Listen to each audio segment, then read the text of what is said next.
The perpetual twilight of Veridian City clung to everything, a sooty shroud woven from industrial smog and the city's inherent melancholy. Tonight, the mist was thicker, swirling around the skeletal wrought iron lampposts and slick cobblestone streets of the old quarter. It was a perfect night for ghosts, or for the man they called Nocturne. Silas Thorne moved through the labyrinthine alleys with a silent grace that defied the cumbersome array of devices strapped to his person.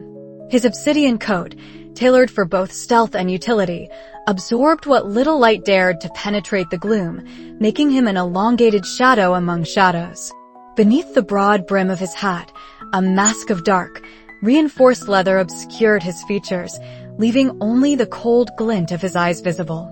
Tonight's target, a clandestine alchemical lab operating out of a disused tannery, a known hub for the synthesis of low-grade neurotoxins favored by the street gangs of the Serpent's Coil. He scaled the grimy brick wall with an effortless precision, a small, multi-jointed grappling device, no bigger than his palm, extending a carbon fiber filament to catch on a decorative gargoyle's wing. Inside, the stench of cured hides mingled nauseatingly with the sharp, acrid tang of illicit reagents. 3 figures, hulking men with tattoos crawling up their thick necks, were hunched over bubbling retorts, their faces illuminated by the flickering gas burners. Silas dropped from the rafters, a silent predator. The first man barely registered the disturbance before a dart, tipped with a fast-acting paralytic compound, blossomed from his neck. He crumpled without a sound, his eyes wide and unseeing. The second, startled by the sudden thud, whirled, a crude bludgeon rising. Silas was faster. A small, spherical grenade, no larger than a marble, left his hand, hitting the stone floor with a faint ping. A plume of thick, emerald-hued smoke erupted, specifically engineered to induce rapid disorientation and severe spatial vertigo. The man reeled, gagging, dropping his weapon as he clutched at his head, his world spinning. The third, the largest, managed a guttural roar, fumbling for a pistol holstered at his hip. But Silas was already upon him, a specialized alchemical diffuser in hand. With a quick, precise movement, he pressed it against the man's temple. A localized electromagnetic pulse, perfectly calibrated, scrambled the neurosignals in the immediate vicinity, causing instantaneous, non-lethal sensory overload and temporary paralysis. The man's muscles locked, his eyes rolled back, and he fell stiffly, a statue of terror. No words were spoken. No threats were issued. Justice in Nocturne's world was a silent, clinical procedure. He moved among the unconscious figures, systematically disabling their equipment, tagging their supplies with a bioluminescent marker that would alert the cleaner crews he occasionally coordinated with. Less corrupt elements within the city guard who knew to look for his specific signature. Before melting back into the Veridian night, he planted a single, intricately etched obsidian token on the lead alchemist's chest, his calling card, a stark warning to those who would ply their trade in the city's shadowed underbelly. The stark fluorescent lights of Blackwood Academy's Alchemical Sciences lab felt like a physical assault after the cloaked darkness of the old quarter. Professor Silas Thorne, however, barely registered the discomfort. His transition from Nocturne to academic was seamless, a practiced sleight of hand performed every day. His obsidian coat had been exchanged for a pristine, if slightly severe, lab coat and the tactical gear replaced by chalk dust and beakers. He stood before his advanced alchemical applications class, a figure of intimidating composure. His posture was rigid, his gaze cutting as it swept over the rows of students, many of whom visibly shrank under its intensity. Whispers of the Obsidian Alchemist followed him, a moniker earned from his unyielding standards, his cold, analytical mind, and the dark, almost Gothic aesthetic he cultivated even in the classroom. No one dared to truly approach him. The synthesis of a robust, non-volatile accelerant requires a precise understanding of crystalline lattice structures and their interaction with catalytic agents, Silas intoned, his voice a low, resonant rumble that carried effortlessly through the cavernous lecture hall. He moved to the holographic projector, bringing up complex molecular diagrams with a flick of his wrist. Any deviation of even a femtogram in the initial precursor stages, and you risk an exothermic reaction far beyond your control. Who can tell me the primary mitigating factor for such an event when working with high-density osmium isotopes? Silence. The usual shuffling, nervous coughs, and averted gazes were the common responses. Students exchanged desperate glances, none daring to meet his eye. Most simply prayed he wouldn't call on them. Silas's brow, perpetually furrowed, seemed to deepen. He allowed the silence to stretch, a palpable tension coiling in the room. Then a hand, slender but resolute, rose from the third row. Elara Vance. Silas's eyes, which usually passed over students as if they were inconvenient blurs, lingered on her for a fraction longer. Elara was an anomaly. She wasn't. Veridian Bloom, the anchorman announced, his face grim. A powerful new alchemical hallucinogen has now claimed its fifth life this month. Authorities are overwhelmed as hospitals report a surge in admissions, primarily among the city's youth, suffering from acute neurological collapse and irreversible psychological damage. Police Chief Thorne, nephew of Councilman Drake, stated. Silas muted the broadcast with a sharp gesture, his hand clenching around the remote. Veridian Bloom. The name alone was an ironic mockery of the city's namesake. He'd heard the whispers, too, of a drug that didn't just alter perception, but fundamentally warped the mind, leaving users hollowed-out husks. The street-level poisons he dealt with as Nocturne were crude, but this sounded different. More sophisticated. More devastating. He pulled up a secure data stream, cross-referencing medical reports and police forensics. The symptoms were horrific. Rapid onset psychosis, vivid and debilitating hallucinations, followed by catatonia and then, often, organ failure. Post-mortem analyses revealed traces of an incredibly complex alchemical signature, something that defied easy categorization, something that suggested a mastery of synthesis far beyond the common street alchemist. This wasn't some crude concoction. This was a deliberate, malevolent work of art. His mind immediately leapt to the architects of such corruption, the ones his parents had fought, the ones who had pulled the strings behind the scenes. Could this be another layer to their pervasive influence? The thought ignited a cold fury within him, a familiar burn that had fueled his crusade for years. The classroom began to clear, students hurrying out, eager to escape his intimidating presence.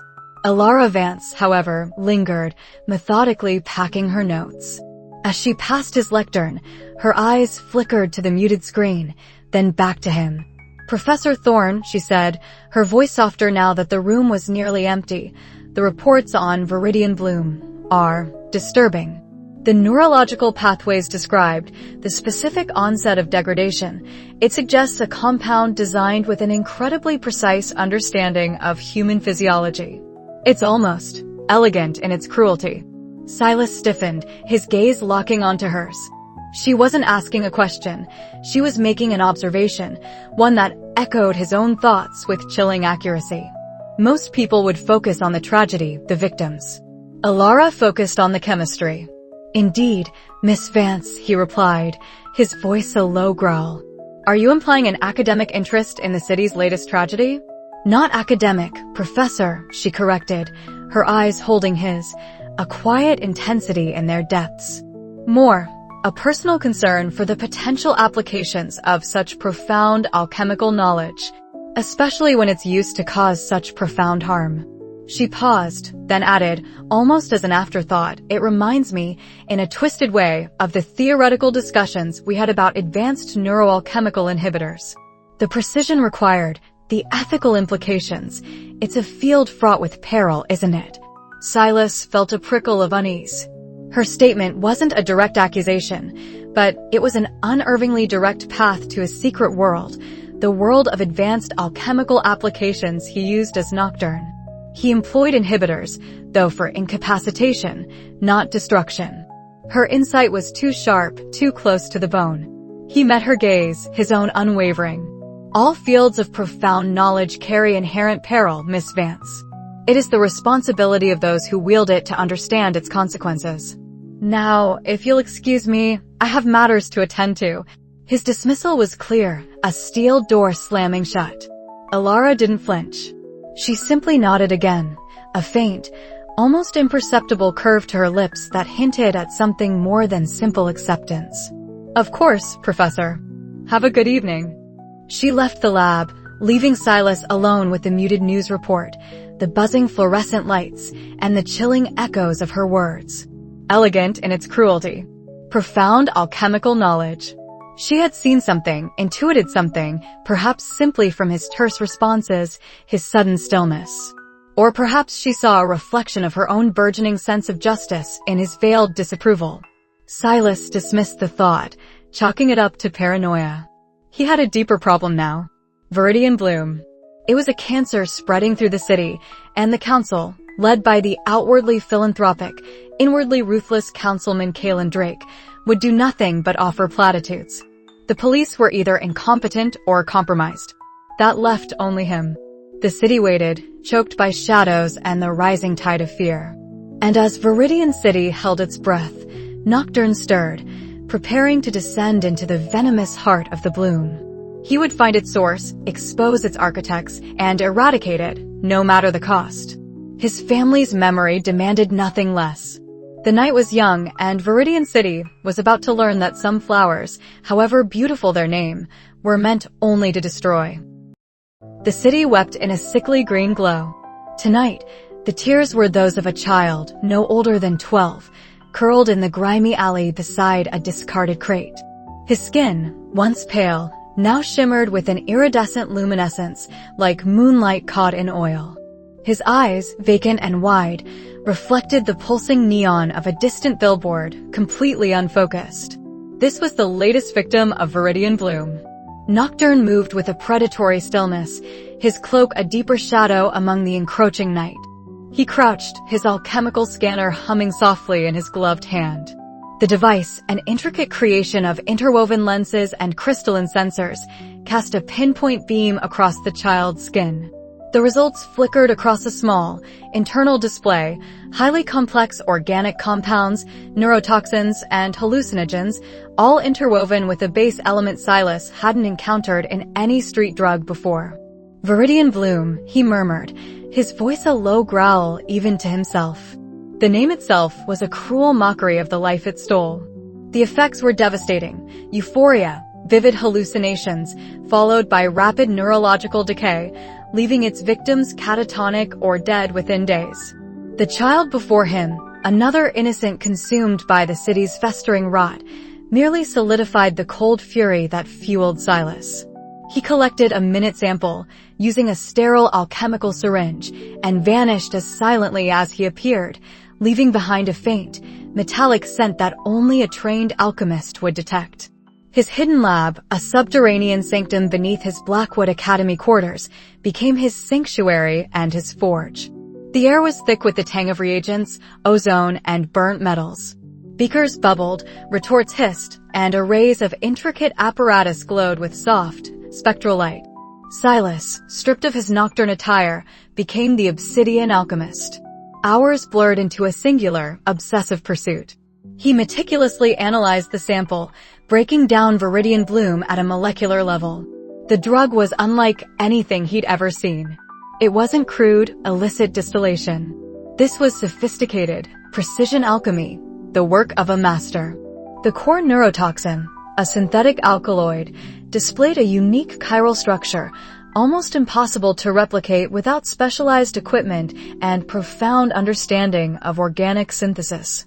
But what truly gave him pause was the stabilizing agent, a rare earth mineral compound, previously thought inert, that somehow potentiated the alkaloid's effects tenfold while subtly altering neural pathways to enhance suggestibility. Someone wasn't just making a drug, they were engineering a weapon. The implications settled like a shroud. This wasn't the work of petty street gangs. This was institutional, professional. And the specific compounds, the subtle signatures, they niggled at the edge of his memory, like a half-forgotten lecture. But from whom? Dawn bled a bruised purple over the city by the time Silas finally collapsed into a worn leather chair, the glow of his lab casting stark shadows on his gaunt face. He hadn't slept in nearly 48 hours. The cold analysis confirmed his fears. Veridian Bloom was alchemically masterful, dangerous, and hinting at a level of expertise he rarely encountered outside of Blackwood's own hallowed halls. The following morning, Silas's demeanor in his Alchemical Sciences lecture hall was even more frigid than usual. His eyes, usually sharp and assessing, held a weary, distant quality that didn't escape Elara Vance. She sat in the third row, her notebook open, but her gaze was fixed on her professor. He spoke of crystalline structures and covalent bonds, his voice a monotone drone, but his movements were subtly agitated, his hand clenching and unclenching at his side. Professor Thorne, Elara ventured after class, approaching his desk as other students hurried away. I was reviewing the molecular schematics for the neural stimulants we discussed last week, and I found a curious anomaly in the proposed synthesis pathway for compound B7. Silas barely looked up from the data slate he was examining, detailing the latest Veridian Bloom victims. "Elaborate, Miss Vance," he grunted, impatience lacing his tone. "Well," Elara continued, unfazed, "the textbook suggests a hydrolysis step to isolate the primary enantiomer. However, if one were to employ a chiral catalyst and an asymmetric reduction, the yield would be significantly higher, and the byproduct contaminants practically non-existent. It would also reduce the thermal energy required by almost 30%. Silas finally lifted his head, his dark eyes locking onto hers. He had, in fact, theorized a similar, more efficient pathway years ago, but deemed it too complex for standard curriculum. The fact that a student had independently arrived at a comparable conclusion was, frankly, astonishing. "And how, pray tell, did you arrive at such a refined hypothesis, Miss Vance?" he asked, his voice losing some of its customary flatness, replaced by a subtle, dangerous edge of curiosity. "Just reading between the lines of the elemental structure, Professor," Elara replied, a small, knowing smile touching her lips. It seemed inefficient otherwise. Almost as if the original method was designed to be overlooked, perhaps to hide a more potent, more dangerous application that required less scrutiny. Silas felt a jolt. She was speaking about a theoretical drug synthesis, but her words echoed his own conclusions about Veridian Bloom. Inefficient, she called it.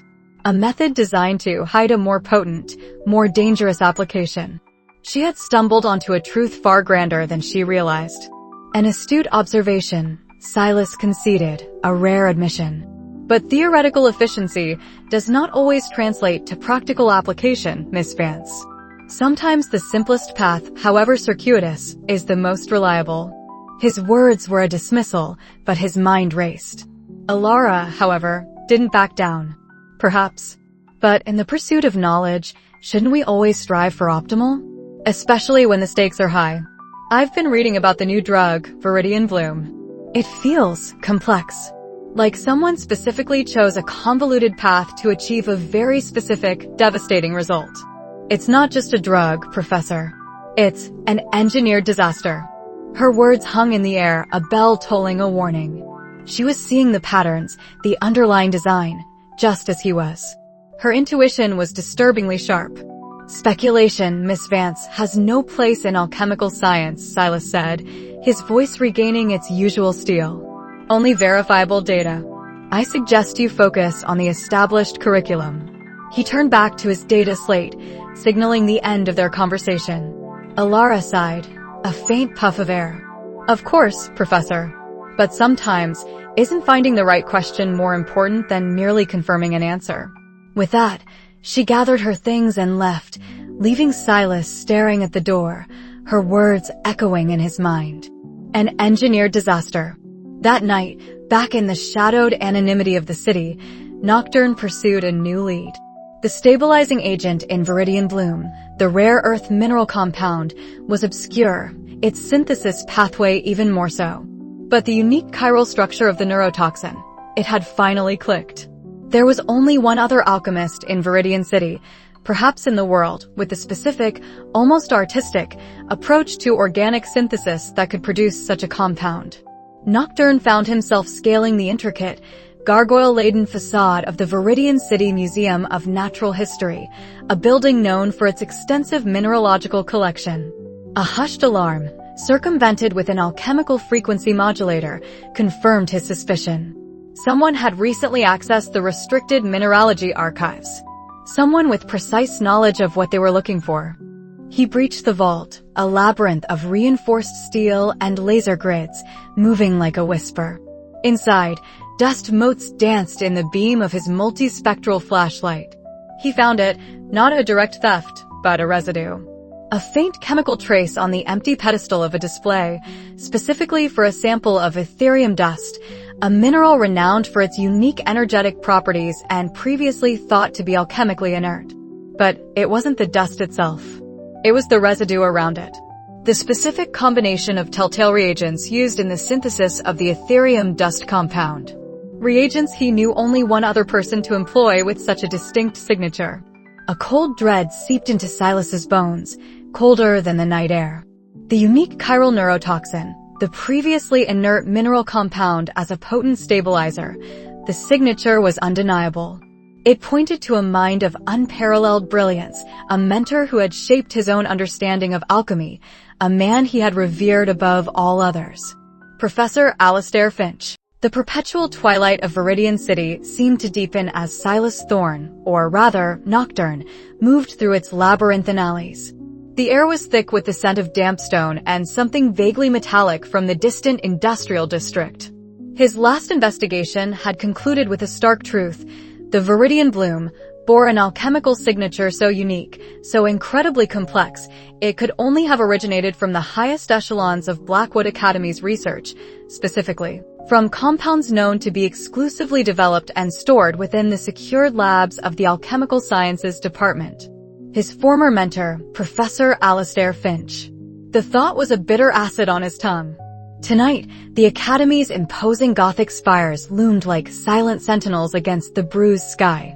Armed with a suite of alchemical bypass tools, a gel that dissolved locking mechanisms without a trace, a frequency disruptor to silence surveillance, and a compound that rendered his movements utterly silent, Nocturne was a phantom. He bypassed the intricate security system of the faculty-only research wing with chilling efficiency, each click and whir of the mechanisms yielding to his calculated interventions. Finch's private lab, a cavernous space usually bustling with students and researchers, was eerily quiet. Rows of glowing beakers and complex distillation apparatus stood inert, casting long, distorted shadows. Silas moved with a predatory grace, his gaze sweeping over the workstations. He wasn't looking for a direct confession, but for evidence, for the threads that connected the Bloom to his mentor. He found it hidden beneath a false bottom in a seemingly innocuous supply cabinet, a heavy, leather-bound journal, distinct from Finch's usual meticulously catalogued research notes. Its pages were filled with frantic, almost desperate scribbles. Finch's elegant script had deteriorated into a hurried scrawl, detailing experimental modifications to certain neuroenhancers, compounds specifically designed to target the pleasure centers of the brain, and the chilling phrase, Project Chrysalis. The dates stretched back months, preceding the first appearance of the Veridian Bloom by a significant margin. But it was the financial ledgers tucked within the journal that seized Silas's attention, a complex web of transactions, large sums funneled through shell corporations, each payment stamped with a single, cryptic symbol, a stylized, thorny rose. This was not the work of a benevolent scholar. This was an operation. The evidence was damning. But what truly struck Silas was a final, hastily scrawled entry near the end of the journal. He threatened everything. My family. My legacy. Kaelin Drake. Silas felt a cold fury, a familiar phantom limb of his childhood trauma, tighten around his heart. Councilman Drake. The name resonated with the deepest corners of his memory, a rising star in Veridian's political landscape, even back then, rumored to be connected to the same powerful circles his parents had sought to expose. The pieces clicked into place with horrifying precision. Finch wasn't the architect. He was a pawn. A brilliant mind, twisted and coerced. He pocketed the journal, the leather cool against his gloved fingers, a tangible anchor to his growing rage. He had to confront Finch. Not just for answers, but for the truth that would solidify Drake's downfall. Silas found Finch in his office, not hidden away in his lab. The old professor sat slumped behind his ornate mahogany desk, the light from his desk lamp illuminating the stark lines of exhaustion etched onto his face. His usually immaculately styled hair was disheveled, and his eyes, when he finally looked up at the sound of the door creaking shut, were shadowed with a profound weariness. "Silas," Finch said, his voice raspy, devoid of its usual booming authority. I was expecting you. Or rather, I was dreading you." Silas stood before him, a silent, imposing figure. He didn't bother with pleasantries. Project Chrysalis. Veridian Bloom. Kaelin Drake. He laid the journal on the desk, its cover reflecting the harsh light. "Care to elaborate, Professor?" Finch flinched, his gaze falling upon the journal as if it were a venomous snake. He sighed, a long, shuddering breath that seemed to deflate him further. "It began, subtly. Drake approached me under the guise of funding a revolutionary pharmaceutical project. A neuroregenerative compound," he said. "Something that could alter the landscape of medical science." Finch ran a hand through his thinning hair, his voice heavy with self-loathing. "He's a persuasive man, Silas. Charismatic. He promised limitless resources, a legacy beyond anything I could imagine. And you believed him." Silas's voice was flat, laced with a contempt he couldn't fully suppress. "At first. Then the parameters shifted. The focus became less about healing, more about enhancement. About control." Finch's eyes, usually sharp and keen, were clouded with despair. "When I tried to pull out, he showed me what he could do. He knew about my daughter, her medical condition. He knew about my private funds, my research grants. He had leverage everywhere. He threatened to expose fabricated scandals, to ruin my reputation, to ensure my daughter's treatment was cut off." Finch choked on his words, his shoulders shaking. "He made it clear that if I didn't comply, everyone I cared for would suffer. He said he knew about your parents, Silas. He hinted that he was involved. And if I didn't cooperate, I would share their fate." Silas's jaw tightened. The mention of his parents, his raw nerve, was a calculated cruelty from Drake.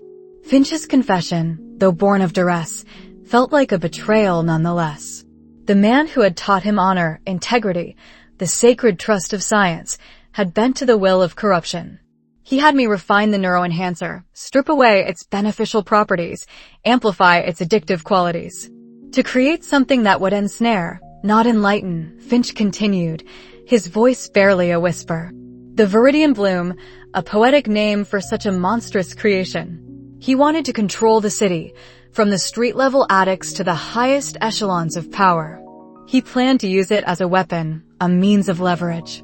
It was his Chrysalis project. To transform Veridian into his own personal hive. "Where is he manufacturing it now?"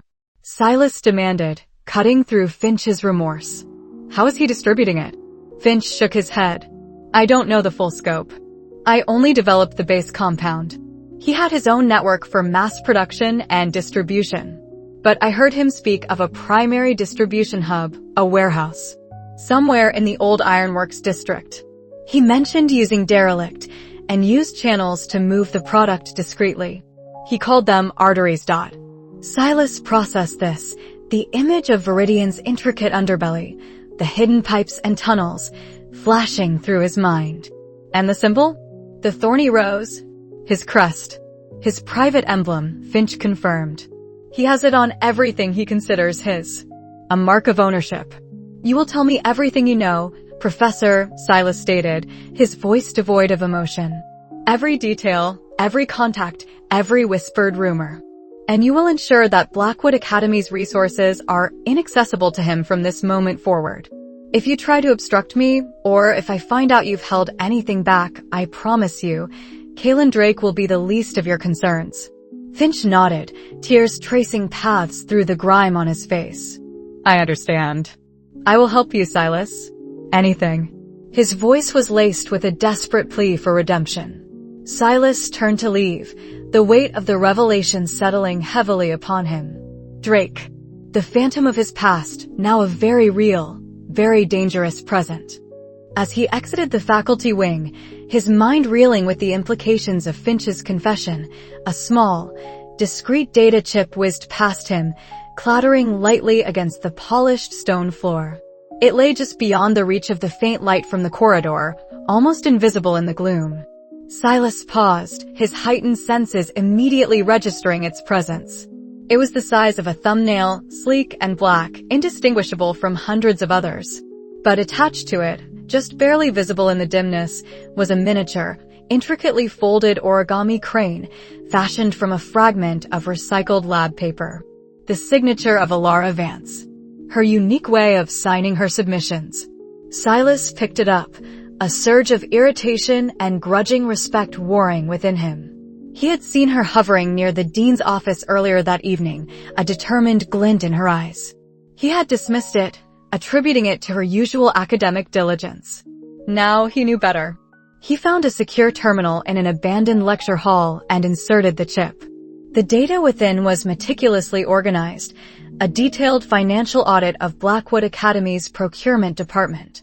Elara had cross-referenced discrepancies in reagent orders, supply chain invoices, and grant disbursements. She had uncovered a series of shell companies, all registered under various aliases, but all linked through a common set of offshore accounts. Accounts that, through her tenacious burrowing into public records and leaked financial documents, she had definitively traced back to Kaelin Drake. Her analysis went even further than Finch's confession. She had identified several key distribution points, not just the general district.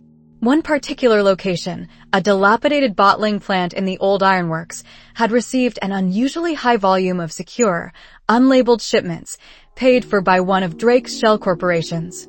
She'd even pinpointed unusual activity in the city's forgotten sub-basement railway lines leading directly to it, perfectly aligning with Finch's vague mention of derelict channels and arteries. Her accompanying note was brief, almost clinical. Professor Thorne, I believe this information may be relevant to the current, unfortunate epidemic. The financial trail points to Councilman Drake, and the logistical anomalies suggest a substantial operation within the old ironworks. I've included potential key distribution points and suspicious transport routes. It was a staggering display of intellect, a web of interconnected evidence that solidified Drake's involvement beyond any doubt, providing actionable intelligence that Finch, even under duress, might not have known. Silas had spent weeks meticulously piecing together fragments, yet Elara, a mere student, had managed to uncover the structural spine of Drake's operation in what could only have been a matter of days. The irony was not lost on him. He, the lone wolf, the isolated vigilante, had been outmaneuvered by a student's meticulous research. Annoyance flared, quickly overridden by a cold, practical acknowledgement. Her information was invaluable. It was precise. It was necessary. He clutched the data chip, the small origami crane a testament to her audacious, yet effective, intervention. He had intended to confront Drake alone, to dismantle the network piece by piece, as he always had. But the scale of Drake's operation, the depth of his corruption, and the precision of Elara's findings painted a different picture. His solitary crusade, the bedrock of his identity, was cracking. He knew now where Drake's venomous network truly began. And he knew, with a certainty that unsettled him to his core, that he might not be able to do this alone. Kaelin Drake was not merely a criminal. He was a hydra, rooted deep within Veridian. To cut off one head, he might need more than just his own two hands. Silas stared out at the shadowed, sprawling city, the data chip burning in his palm. The final confrontation was coming. And for the first time in a very long time, he felt a flicker of something beyond his own grim resolve, a grudging, unsettling recognition that the battle for Veridian might require more than just Nocturne. It might require allies. The air in Silas's lab was thick with the tang of ozone and fear. Tonight, Veridian City would finally see Councilman Kaelin Drake for the monster he was. Silas, clad in the obsidian leathers of Nocturne, meticulously assembled the final components of his masterpiece, the Veritas projector. This alchemical marvel, a fusion of light-bending crystals and a psychoactive aerosol, was designed not just to display information, but to imprint its truth directly onto the minds of its unwilling audience. It would piggyback on the city's emergency broadcast system, projecting Drake's encrypted ledgers, the distribution routes of Veridian Bloom, and the chilling evidence of his victims directly into the homes and minds of every citizen. His plan hinged on infiltrating the Diamond Spire, where Drake was hosting his annual Veridian Renewal Gala, a transparent charade of philanthropy. Finch, in a moment of desperate clarity after Silas's confrontation, had provided the access codes to the Spire's auxiliary network node, a blind spot only he, as head of department, would know. A risky move, one that made Silas's stomach churn. He still wrestled with the image of his former mentor, broken and haunted, caught in Drake's web. Was it a genuine attempt at atonement, or another layer of the deception? Silas couldn't afford to trust, but he had to use the opportunity. Tonight, Drake, Silas murmured, the cold metal of a data crystal clicking into place. Your reign ends. He moved like a shadow through the labyrinthine rooftops of Veridian, the city lights below a blurred tapestry of deceit. The Diamond Spire pierced the perpetual gloom, its polished surfaces reflecting the distant, bruised moon. Security was tight, a visible display of Drake's paranoia. But Nocturne wasn't looking for a front door. He scaled the adjacent Kronos Tower, deploying magnetic grapples with practiced ease, his movements fluid and silent. From its summit, the Diamond Spire's auxiliary node, a discreet antennae array nestled amidst decorative gargoyles, seemed almost inviting. A small, almost imperceptible tremor ran through the Kronos Tower as he leapt, propelled by a burst of compressed air from his boots, across the chasm of night. He landed with a soft thud, his specialized gloves gripping the cold stone. He accessed the node, overriding its security with a sequence of alchemical key fobs. The Veritas projector, no larger than a forearm, hummed to life as he connected it. A low, resonant pulse emanated from it, feeding into the city's networks. For a fleeting moment, Silas felt a surge of triumph. The truth was about to be unleashed. But then, a jarring static crackled through his comms. Finch's voice, distorted and urgent, sliced through the triumphant hum. Silas. No, it's a trap. He knew. Before Silas could react, a blinding white light erupted from the auxiliary node, not from his device, but from within the node itself. A high-frequency sonic pulse followed, momentarily deafening him, throwing him back against the cold stone. The Veritas projector sparked violently, its delicate crystals shattering, its complex alchemical core dissolving into useless vapor. Damnation! Silas gritted, scrambling back to his feet, his ears ringing. The node was compromised, weaponized. Finch's secure access point had been a carefully laid snare. Drake had anticipated Finch's betrayal and turned it into his own weapon. Suddenly, two figures in sleek, dark armor, armed with energy projectors, materialized from the shadows of the spire's roof access. Drake's private enforcers. They moved with a chilling precision, surrounding him. Nocturne. You're predictable, a calm, chilling voice echoed over a hidden loudspeaker, unmistakably Drake's. Did you truly think I wouldn't account for my old associate's wavering loyalties?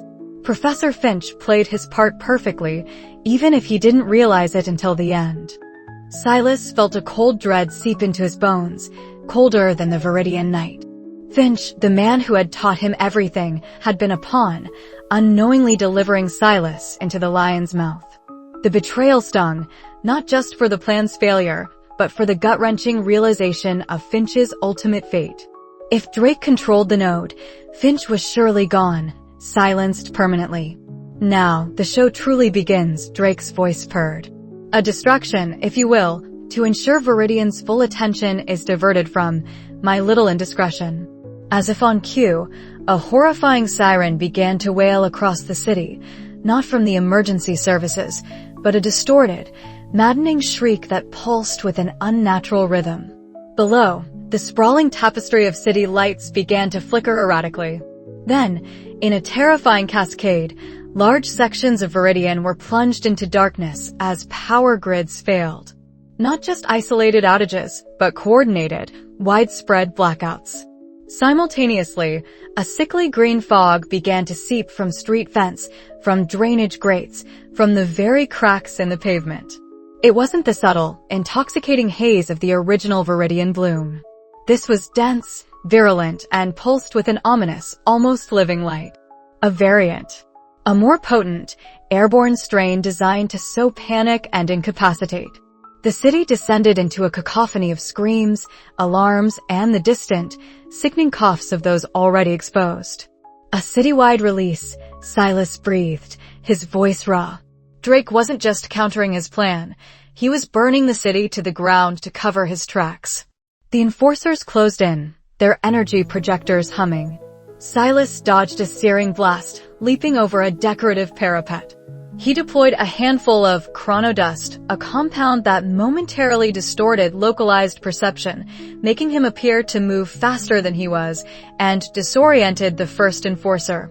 He followed with a sonic burst, grenade, sending the second stumbling. But there were more, emerging from the spire's roof access. Silas knew he couldn't fight them all. His primary mission, exposing Drake, had failed spectacularly. Now, the city was in immediate peril. He had to adapt, and quickly. He pulled out his comms, the one directly linked to Elara, his thumb hovering over the activation button. Every instinct screamed at him to go alone, to bear the burden. But the image of Veridian drowning in that toxic green haze, of Finch's desperate, tragic warning, cut through his ingrained isolation. He needed help. He needed her. Elara, he gritted out, his voice a low growl of urgency, the background hiss of static and distant screams almost drowning him out. Veridian is under attack. Drake, he unleashed a potent Veridian Bloom variant. Citywide. Power grids are failing. I'm compromised. The Diamond Spire. I need you to. Silas. I see it. Elara's voice, though strained, was clear and sharp, cutting through the chaos. The green haze, it's spreading rapidly. And the network. My campus connection is barely holding. What do you need? Her tone was not one of panic, but of focused determination. A small, unfamiliar spark of relief flickered within Silas. She was already assessing, already thinking. The Bloom variant, it's highly volatile. Designed to overwhelm. You need to identify its primary vector, its molecular signature. Quickly. There has to be an atmospheric counteragent, something that can neutralize it or slow its spread. A counteragent? Without a sample, without proper analysis, it'll be blind alchemy, Silas. Dangerous, she retorted, her voice filled with professional alarm, but still unflinching. I know. Silas snapped, deflecting another energy blast that scorched the wall beside him. He was cornered, running out of options. But we don't have time. Check environmental sensors, meteorological data from before the attack. There has to be a pattern, a precursor element he used to optimize its spread. It's a calculated attack, Elara, not random. Find the flaw in his design. I'm on it. Blackwood Academy still has some auxiliary power. I'll divert all resources to the alchemical labs. But Silas, you need to get out of there. The Diamond Spire's defenses are escalating. They'll be targeting critical infrastructure next. If you can't escape, no one can get a sample to me. Understood, Silas said, taking a desperate leap off the edge of the Kronos Tower, deploying a specialized glider cape that shimmered like captured starlight. He was rapidly losing altitude, heading into the chaotic streets below, the green fog already swirling through the canyons of buildings. Stay safe, Elara. And fast. The city is depending on us. He cut the connection, leaving Elara alone in her lab, faced with an impossible task, while he plunged into the heart of the spreading crisis. His plan had failed. Drake was revealing his true, devastating power. Veridian City was screaming. And Silas, the lone vigilante, was now relying on the brilliant, empathetic student he had so stubbornly pushed away to save them all. The weight of the city and a newfound, terrifying sense of hope settled on his shoulders. He was no longer alone in this fight, and the realization was both terrifying and utterly galvanizing. He had to buy Elara time. He had to survive. The fate of Veridian City, shrouded in a sickly green haze, hung precariously in the balance. The city screamed. Not with the usual cacophony of sirens and distant strife, but with a visceral, collective howl of outrage and fear. Councilman Kalen Drake's meticulously constructed facade had crumbled, exposed by Nocturne's daring infiltration of his public address system. The damning audio, implicating him not only in the distribution of Veridian Bloom, but in a far deeper web of corruption, played on every screen, every public speaker, echoing through the rain-slicked canyons of Veridian City. Panic mixed with fury on the faces of citizens as they watched their supposedly benevolent leader's true nature laid bare. Silas, as Nocturne, stood on a gargoyle-studded ledge overlooking Drake Tower, the monolithic headquarters of the exposed councilman. The wind whipped his reinforced cloak, a mere whisper against the tempest brewing within him. He was no longer alone. Beside him, Elara Vance, her usually neat hair now wind-tousled, stared at the unfolding chaos with a grim determination that mirrored his own. Her tablet, a marvel of her own modification, showed encrypted data streams mapping active Veridian Bloom production sites and Drake's remaining enforcers. "They're converging on the main lab, under the financial district," Elara stated, her voice cutting through the urban din. "Drake must be making a last stand, trying to secure or destroy whatever evidence remains." Silas clenched his jaw. "He won't destroy it. We won't let him."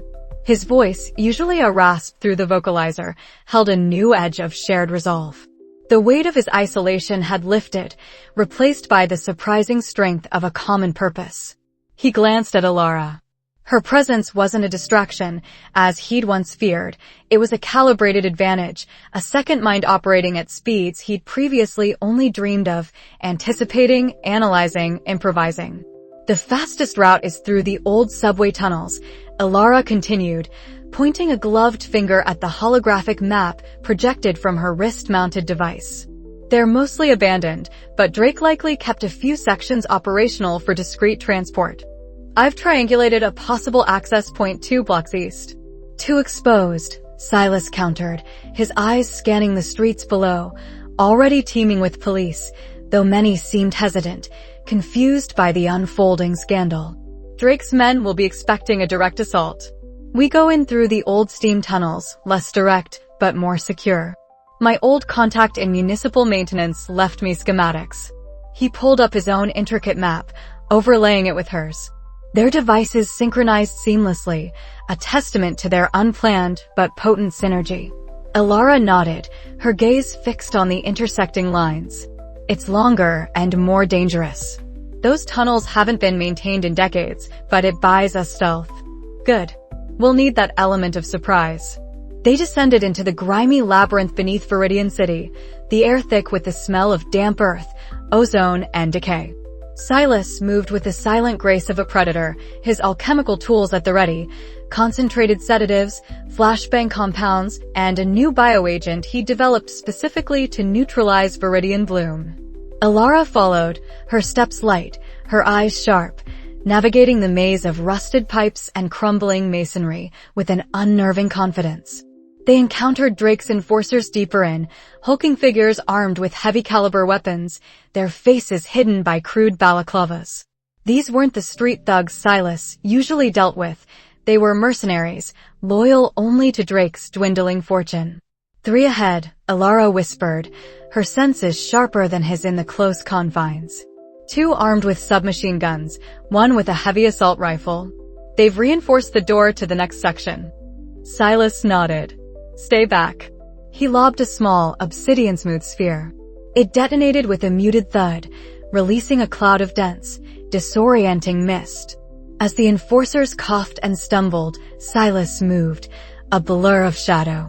His specialized gauntlets discharged a potent, non-lethal electrical current, dropping 2 of them instantly.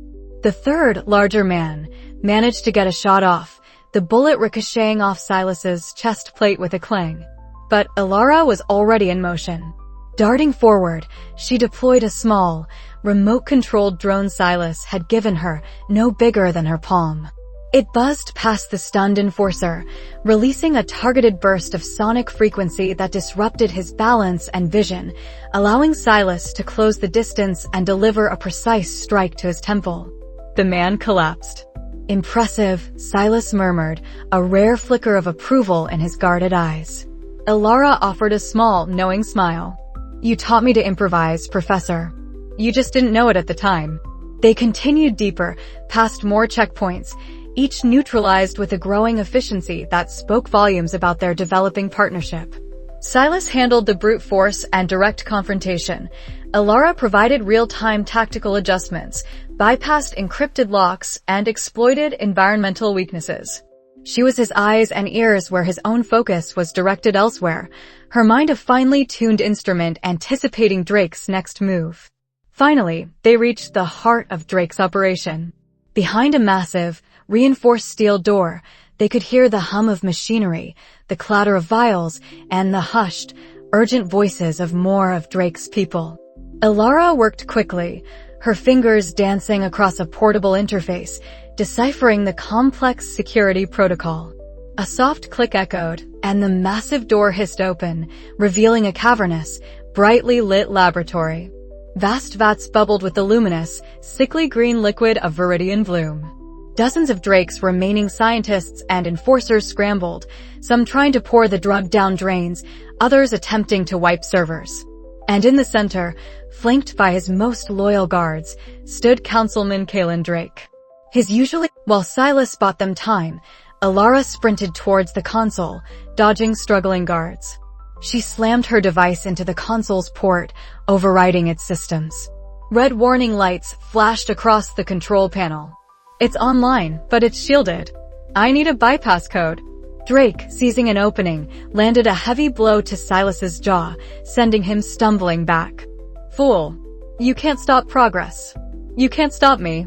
Drake bellowed, charging again, his eyes wide with unhinged ambition.